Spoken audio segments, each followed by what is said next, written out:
ఇక్కడ చూస్తున్న ఇతని పేరు మిచెల్ హైస్మ్యాన్. ఇతను 2010లో 35 ఏళ్ల వయసున్నప్పుడు సూసైడ్ చేసుకున్నాడు. అయితే ఇతను చనిపోయేటప్పుడు ఒక సూసైడ్ లెటర్ రాసుకున్నాడు. కాకపోతే అది 1-2 పేజీలు కాదు, ఏకంగా 1905 పేజీల సూసైడ్ నోట్ని రాశాడు. ఈ 1905 పేజీల సూసైడ్ నోట్ని రాయడానికి అతనికి 5 సంవత్సరాల సమయం పట్టిందట. అది రాయడం పూర్తయిన తర్వాత మెయిల్ ద్వారా తన పేరెంట్స్కి, తన 400 మంది ఫ్రెండ్స్కి తాను చనిపోయిన తర్వాత ఆ మెయిల్ వాళ్ళకి వెళ్లేలా పెట్టి టైం సెట్ చేసి తాను చదువుతున్న హార్వర్డ్ యూనివర్సిటీలో గన్తో షూట్ చేసుకుని చనిపోయాడు. ఆ సూసైడ్ నోట్లో 20 పేజీల విషయ సూచిక, 1433 ఫుట్ నోట్స్, 1700 రెఫరెన్స్లు కూడా ఉన్నాయట. అయితే అతను ఆ మొత్తం సూసైడ్ నోట్లో చెప్పాలనుకున్న పాయింట్ ఒకటే, అదేంటంటే లైఫ్ ఈజ్ మీనింగ్లెస్. సూసైడ్ చేసుకుందామని డిసైడ్ అయిన తర్వాత ఆ సూసైడ్ నోట్ రాయడం వల్లనే 5 సంవత్సరాలు ఎక్కువ బ్రతికాడు, లేకపోతే 5 సంవత్సరాల ముందే చనిపోయేవాడు. ఇక్కడ మీరు చూస్తుంది పెయింటింగ్ అనుకుంటున్నారా? కాదు, నిజంగా ఒక అమ్మాయికి వేసిన మేకప్. సౌత్ కొరియాకి చెందిన డైన్ యూన్ అనే ఈవిడ తన ఫేస్ ని క్యాన్వాస్ గా చేసుకుని ఇలా వాటర్ కలర్స్ ని మేకప్ లా వేసుకుంటుంది. అవి చూడడానికి భ్రమ కలిగించేలా చాలా రియలిస్టిక్ గా ఉంటాయి. ఇవన్నీ కూడా యూన్ తన ఫేస్ మీద వేసుకున్నవే. వాటిలో కొన్నిటిని ఇక్కడ చూడవచ్చు. ఇలా ఒక్కొక్క మేకప్ వేసుకోవాలంటే 3 నుండి 12 గంటల సమయం పడుతుందట. 2001లో అమెరికాలోని సియాటిల్ నగరంలో 6.8 మ్యాగ్నిట్యూడ్తో భూకంపం వచ్చింది. దీనివల్ల సుమారుగా $2 బిలియన్ ఆస్తి నష్టం వాటిల్లింది. ఇదంతా మామూలే, కానీ దానితో పాటు ఒక ఆసక్తికరమైన సంఘటన జరిగింది. అదేంటంటే ఒక షాప్లో శాండ్ ట్రేసింగ్ పెండ్యులం ఒకటి ఉంది. అంటే ఒక తాడుకి చివర ఒక పాయింటెడ్ వెయిట్ కట్టి ఉంటుంది, దాని క్రింద ఇసుక ఉంటుంది. పైన వేలాడుతున్న పెండ్యులం ఎప్పుడైనా ఊగినప్పుడు అది క్రింద ఉన్న ఇసుక మీద గీతలు గీస్తుంది. అయితే ఆ భూకంపం వచ్చినప్పుడు ఆ ప్రకంపనల వల్ల ఆ పెండ్యులం ఊగి దాని క్రింద ఉన్న ఇసుక మీద ఒక బొమ్మను గీసింది. అది చూస్తే ఏదో చిందరవందరగా రాలేదు, ఇదిగో ఇలా ఒక కన్నులాగా మధ్యలో ఒక గులాబీ పువ్వులా ఇంత అందంగా వచ్చింది. నిజంగా అద్భుతంగా ఉంది కదా. అంత వినాశనాన్ని కలిగించే భూకంపంలో కూడా ఇంత ఆర్ట్ ఉందా అనిపిస్తుంది. దీనిని చూసిన కొంతమంది భూకంపం సంతకం పెడితే ఇలాగే ఉంటుందేమో అని అంటున్నారు. ప్రపంచంలో ఇప్పటి వరకు కనుగొన్న అతిపెద్ద డైమండ్ ది కులినన్ డైమండ్. ఇది 3106 క్యారెట్ల బరువు ఉంటుంది. 1905లో సౌత్ ఆఫ్రికాలో దీనిని కనుగొన్నారు. అయితే దీనిని సౌత్ ఆఫ్రికా నుండి ఇంగ్లాండ్కి ట్రాన్స్పోర్ట్ చేయవలసి వచ్చింది. కానీ ఇంత విలువైన వజ్రాన్ని సౌత్ ఆఫ్రికా నుండి ఇంగ్లాండ్కి సముద్ర మార్గం ద్వారా తరలించడం అనేది చాలా రిస్క్తో కూడుకున్నది. ప్రమాదకరమైన సముద్రపు దొంగలుంటారు, కాబట్టి చాలా సెక్యూరిటీ ఉండాలి.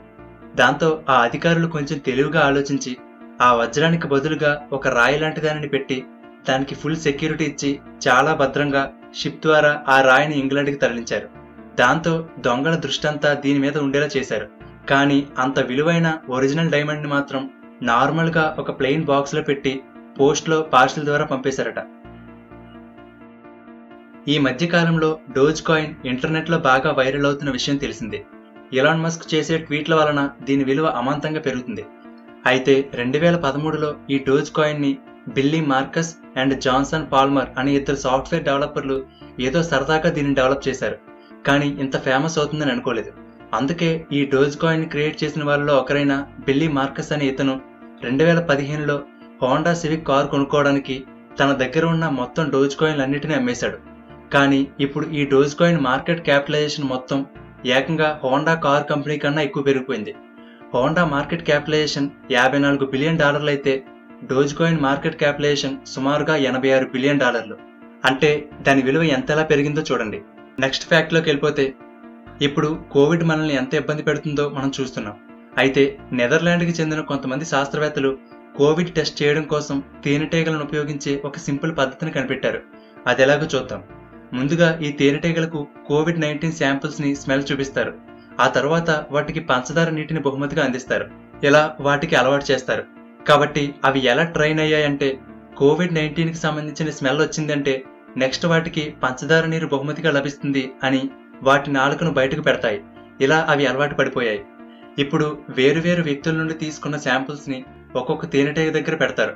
కోవిడ్ కి సంబంధించిన స్మెల్ చూసిన వెంటనే వాటికి తరువాత పంచదార నీరు బహుమతిగా వస్తుంది. కాబట్టి ఏవైతే ముందు కోవిడ్ స్మెల్ ని పసిగట్టాయో అవి ఆటోమేటిక్ గా వాటి స్ట్రా లాంటి నాలుకను బయటకు పెడుతున్నాయి. సో ఏవైతే తేనెటీగలు నాలికను బయటకు పెట్టాయో అవి ఇంతకు ముందు చూసిన శాంపిల్స్ అన్ని కూడా పాజిటివ్ అని అర్థం. ఈ విధంగా ఫాస్ట్గా కోవిడ్ టెస్ట్ చేయడానికి తేనెటీగలను ఉపయోగిస్తున్నారు.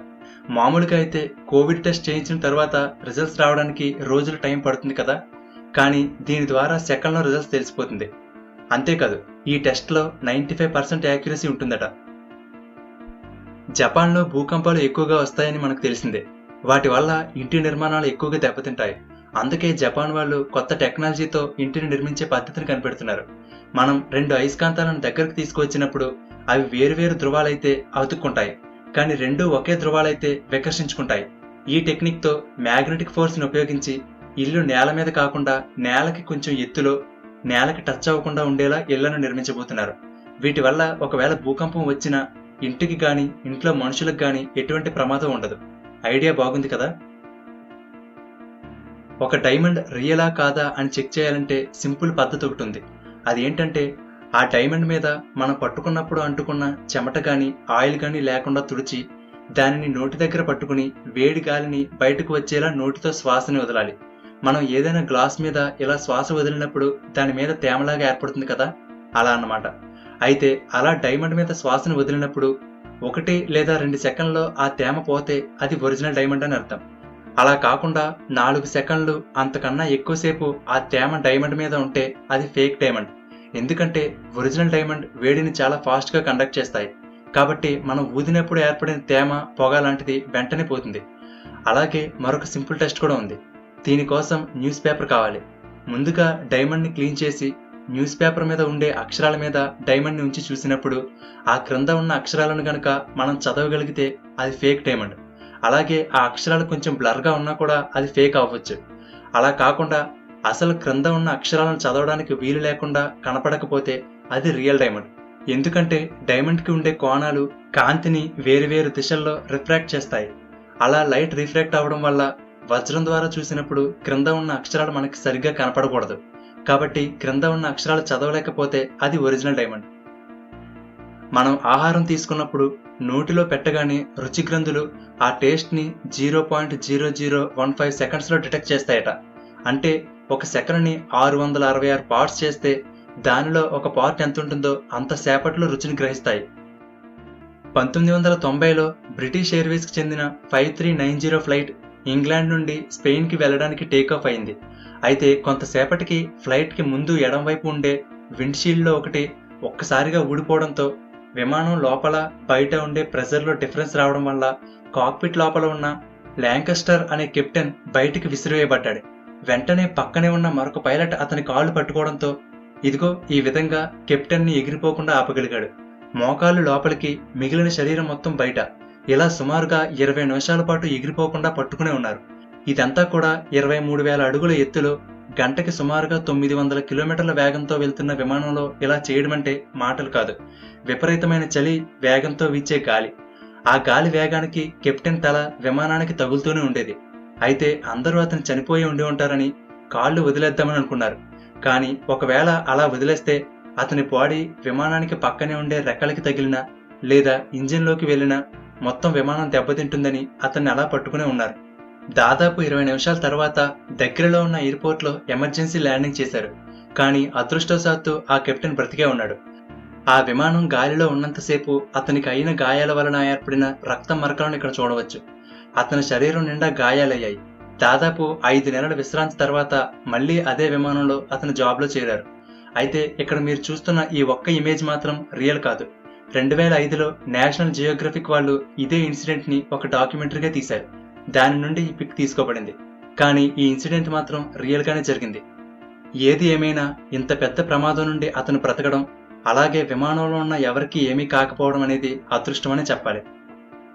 ఓకే ఫ్రెండ్స్, ఈ వీడియో మీకు నచ్చితే లైక్ చేయండి, అలాగే మీ ఫ్రెండ్స్ అందరికీ షేర్ చేయండి. ఇలాంటి మరిన్ని ఇంట్రెస్టింగ్ వీడియోలను మిస్ కాకుండా చూడడానికి తెలుగుబడి ఛానల్కి సబ్స్క్రైబ్ చేసుకుని పక్కనే ఉన్న బెల్ బటన్ యాక్టివేట్ చేసుకోండి. ఫ్రెండ్స్, మీరు ఇలాగే కొత్త కొత్త విషయాలు తెలుసుకోవడానికి తెలుగుబడి.in వెబ్సైట్ని కూడా చెక్ చేయండి. తెలుగుబడి నుండి ఎప్పటికప్పుడు అప్డేట్స్ని పొందడానికి ఫేస్బుక్, ఇన్స్టాగ్రామ్, టెలిగ్రామ్, ట్విట్టర్లలో తెలుగుబడిని ఫాలో అవ్వండి. వాటి లింక్స్ కూడా ఈ వీడియో కింద ఉన్న డిస్క్రిప్షన్లో ఇచ్చాను, ఒకసారి చెక్ చేయండి.